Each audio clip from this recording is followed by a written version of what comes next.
आज हम पढ़ने वाले हैं महिला पर्यवेक्षक के कुछ इम्पोर्टेंट क्वेश्चन जो हमारी पिछले एग्ज़ाम में महिला पर्यवेक्षक में पूछे गए क्वेश्चन है। फर्स्ट यूनिट से पोषण एवं आहार चैप्टर से हमने क्वेश्चन लिए हैं। पहला है, व्यक्ति के आहारी अंत ग्रहण का आकलन करने के लिए इनमें से किस विधि का उपयोग किया जाता है? तो इसका राइट आंसर होगा पहला ऑप्शन दिया गया है। इसमें 24 घंटे की आहार स्मृति, कच्चे खाद्य पदार्थों का भार मापन, खाद्य बारंता प्रश्नावली या उपरोक्त सभी। इसका राइट आंसर हो जाएगा उपरोक्त सभी। अगला जो क्वेश्चन है वो है, एड्स एक रोग है। तो एड्स एक सर्वव्यापी रोग है। गर्भावस्था के पहले एवं उसके दौरान आयोडीन की कमी होने से नवजात शिशुओं में हो सकता है। तो गर्भावस्था के पहले एवं उसके दौरान आयोडीन की कमी होने से नवजात शिशुओं में क्रेटिनता वामनता हो सकता है। खाद्य उपयोग निर्भर करता है। तो खाद्य उपयोग, जैव उपलब्धता, सुरक्षित एवं पीने योग्य जल, स्वच्छता एवं अपशिष्ट निकास, उपरोक्त सभी। तो इसका राइट आंसर होगा खाद्य उपयोग पर जो है उपरोक्त सभी पर निर्भर करता है। अगला क्वेश्चन जो है वो पूछा गया था, 2015 वैश्विक भूख सूचकांक रिपोर्ट के अनुसार गंभीर भूख स्थिति वाले अग्रणी देशों में भारत का स्थान है। तो इसका राइट आंसर हो जाएगा भारत का जो है 20वां स्थान है। टाइफाइड उत्पन्न करने वाला जीव है। तो टाइफाइड उत्पन्न करने वाला जीव साल्मोनेला टाइफी है। मेरासम से पीड़ित बच्चों में इनमें से कौन सा लाक्षणिक प्रकट दिखाई नहीं देता है?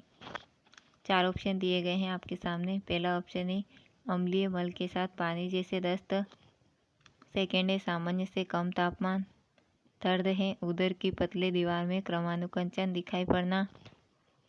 फोर्थ है सामान्यकृत एडिमा। इसका राइट आंसर होगा सामान्यकृत एडिमा।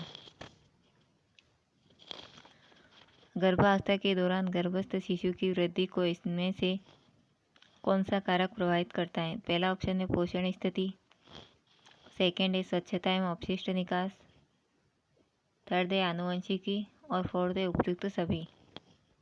इसका राइट आंसर होगा उपयुक्त सभी। फिर क्वेश्चन पूछा गया था, इनमें से कौन सा रोग युग्म विषाणुओं के द्वारा होता है? 4 ऑप्शन दिए गए थे। उसमें से पहला ऑप्शन था रेबीज एवं कर्णमूलशोथ, गलसुआ या मम्स। सेकेंड है टाइफाइड एवं टेटनस। थर्ड है हेजा और ट्यूबरक्लोसिस। फोर्थ है उपयुक्त में से कोई नहीं। तो इसका राइट आंसर होगा रेबीज एवं कर्णमूलशोथ, गलसुआ, मम्स।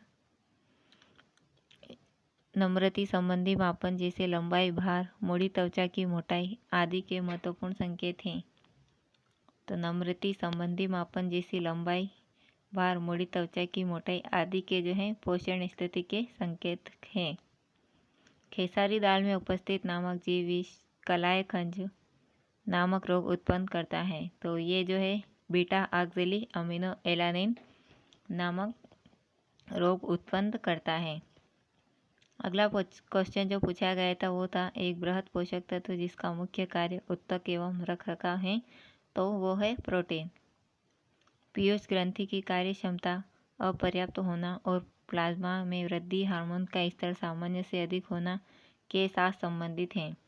तो इसका राइट आंसर हो जाएगा पीयूष ग्रंथि की कार्य क्षमता अपर्याप्त होना और प्लाज्मा में वृद्धि हार्मोन का स्तर सामान्य से अधिक होना PEM के साथ संबंधित है। अगला जो क्वेश्चन पूछा गया था वो था, कर्णमूलशोथ, गलसुआ, मम्स का संक्रमण है। तो उत्तर है इसका कर्णपूर्ण पेरोटिड ग्रंथि। शरीर क्रियात्मक ईंधन कारक 1 ग्राम वसा से प्राप्त होती हैं। तो शरीर क्रियात्मक ईंधन कारक 1 ग्राम वसा से 9 किलो कैलोरी प्राप्त होती हैं। एक बच्चे की वृद्धि मंदित है, वह चल नहीं सकता और उसके पूरे शरीर पर नीले पड़े हुए हैं। आहार संपूरक में रूप में इनमें से किस पोषक तत्व का सुझाव दिया जाना चाहिए? तो उसको सिट्रस परिवार के फल, मौसम्बी, संतरा, नींबू आदि दिए जाना चाहिए। अगला है ट्यूबरक्लोसिस उपचार का लक्ष्य है। तो ट्यूबरक्लोसिस उपचार का लक्ष्य क्या है? पहला है उच्च रोग मुक्ति दर सुनिश्चित करना, पुनरावृत्ति न्यूनतम करना औषधि प्रतिरोध की उत्पत्ति रोकना, उपरोक्त सभी। इसका राइट आंसर हो जाएगा उपरोक्त सभी। बालवाड़ी पोषण कार्यक्रम भारत सरकार द्वारा वर्ष 1970 में आरंभ किया गया एक स्वास्थ्य देखभाल एवं शिक्षण कार्यक्रम है जो संपूर्ण भोजन प्रदान करता है। इसका राइट आंसर हो जाएगा 300 किलो कैलोरी। अगला क्वेश्चन है गर्भधारण से पूर्व एवं प्रसव पूर्व नैदानिक तकनीक अधिनियम पर केंद्रित है। तो पहला है मादा भ्रूण गर्भपात की रोकथाम, सेकेंड है जन्म से पहले लिंग पहचान की रोकथाम, थर्ड है दंपति को व्यापक एवं उपयुक्त परामर्श, फोर्थ है उपरोक्त सभी। तो इसका राइट आंसर हो जाएगा उपरोक्त सभी। स्वस्थ सुपोषित वयस्क की ऊर्जा आवश्यकता के समतुल्य होती है। तो इसका राइट आंसर हो जाएगा स्वस्थ सुपोषित वयस्क की ऊर्जा आवश्यकता कुल ऊर्जा व्यय के समतुल्य होती है। अगला जो क्वेश्चन है वो है गाइट्रोजन वे पदार्थ है जो ऑटोथायरॉइड ग्रंथि में के उपयोग में हस्तक्षेप करते हैं। तो इसका राइट आंसर हो जाएगा आयोडीन। अगला जो क्वेश्चन है वो है मध्य ऊपरी बाह की परिधि के आधार पर कुपोषण की श्रेणी में वर्गीकरण के लिए इनमें से किस मान को गंभीर रूप से कुपोषित की श्रेणी में रखा जाएगा। तो इसका राइट आंसर हो जाएगा जो 12.5 सेंटीमीटर से कम के में आते हैं। अगला है गर्भावस्था में इनमें से कौन सा अनुभव नहीं होता है। तो आपके सामने 4 ऑप्शन दिए गए हैं, इसमें से बताना है आपको। फर्स्ट है उबकाई, सेकेंड है उल्टियाँ, थर्ड है दांतों में सड़न, फोर्थ है एडिमा तरल एकत्र होने से उत्पन्न सूजन। तो इसका राइट आंसर हो जाएगा दांतों में सड़न। फिर पूछा गया था विटामिन ए या रेटिनॉल पूर्व निर्मित विटामिन ए केवल और रिक्त स्थान दिया गया था और पूछा गया था भोज्य पदार्थों में पाया जाता है। तो ये जंतु मूल के पाया जाता है। अगला क्वेश्चन पूछा गया था गर्भावस्था के स्वस्थ परिणाम के लिए गर्भवती माताओं को संपूर्ण दिया जाना चाहिए। तो उसको आयरन एवं फोलिक अम्ल दिया जाना चाहिए। अगला क्वेश्चन है इसे किलोग्राम में भार को मीटर में लंबाई के वर्ग से विभाजित करके प्राप्त करते हैं। इसे केटलेस सूचकांक भी कहते हैं। तो इसका राइट आंसर हो जाएगा BMI। अगला जो क्वेश्चन पूछा गया था वो था इनमें से कौन सा समूह अस्थिभंग और कैल्शियम की कमी के प्रति अधिक असुरक्षित है।